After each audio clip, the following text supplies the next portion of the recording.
But the scientific dictatorship needs more than just a secret police network to carry out their plan.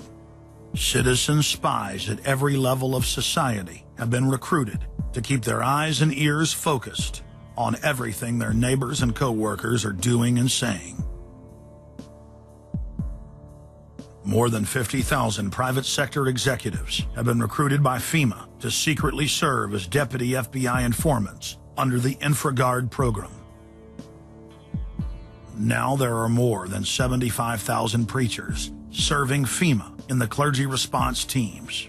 Internal FEMA documents reveal that the majority of America's pastors now serve as agents of the shadow government. They are even instructed on how and what to preach. And as KSLA News 12 Jeff Farrell discovered, the clergy would help the government with potentially their biggest problem, us. From my cold, dead hands. Charlton Heston's famous declaration captures a truly American value, the overarching desire to protect our freedoms.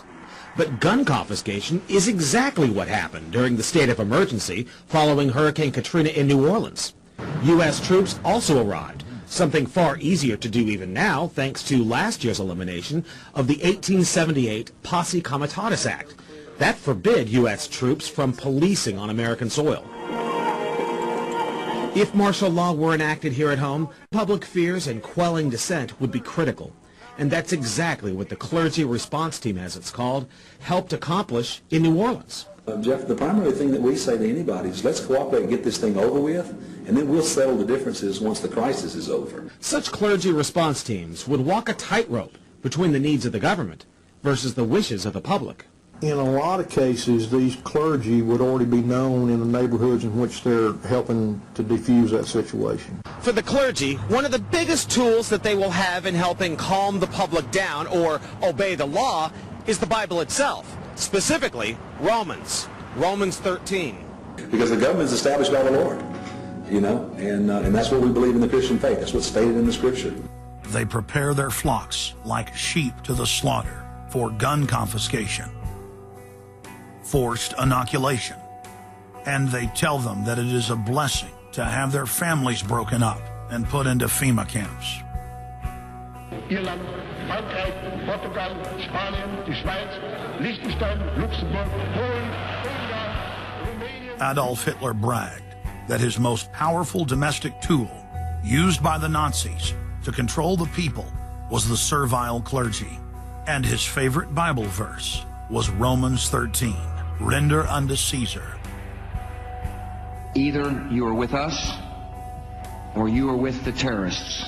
The scam was launched as a simple bait and switch. The government recruited the public by telling them that they were needed in the fight against Al-Qaeda. But from day one, over 90% of their training and operations focus on demonizing, surveilling, and harassing anyone who stands against their takeover.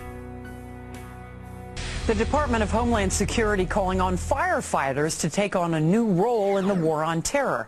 The idea to be the eyes for the U.S. government when they're inside a home. Now, unlike police officers, firefighters don't need a warrant to go into private houses. And critics say that's where things get sticky. Cable company repairmen, truck drivers, maid services, and hundreds of other professions that go inside homes and businesses without warrants are now on the government's payroll as citizen snitch spies.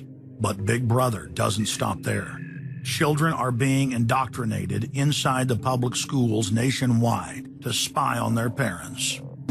You can give information without having to give your name.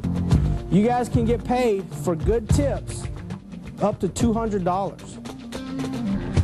The New York Times praised public school programs in the United States and England that are training children to report their parents for eco-crimes, like taking a hot bath or letting the water run while you brush your teeth.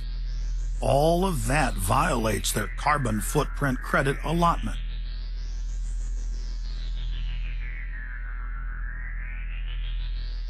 Check it out, check it out. And that's where we come in. We're the carbon cops and we're on the lookout for energy wasters. Our job is to get all Australian households to cut their carbon emissions. So Carbon Cops is a program that looked at energy use in a domestic sense. We went into people's houses and got them to reduce their energy use by 50%. Sadly, the Boy Scouts of America have now contracted with the Department of Homeland Security and are now training more than 20,000 Boy Scouts in anti-terror urban warfare mount training. The federal grants are very specific. The Scouts are trained to carry out seek and destroy missions against disgruntled veterans of the U.S. Armed Forces. Good evening, everyone. Homeland Security is enlisting some unlikely new recruits to fight terrorism and help with other emergencies. The Girl Scouts.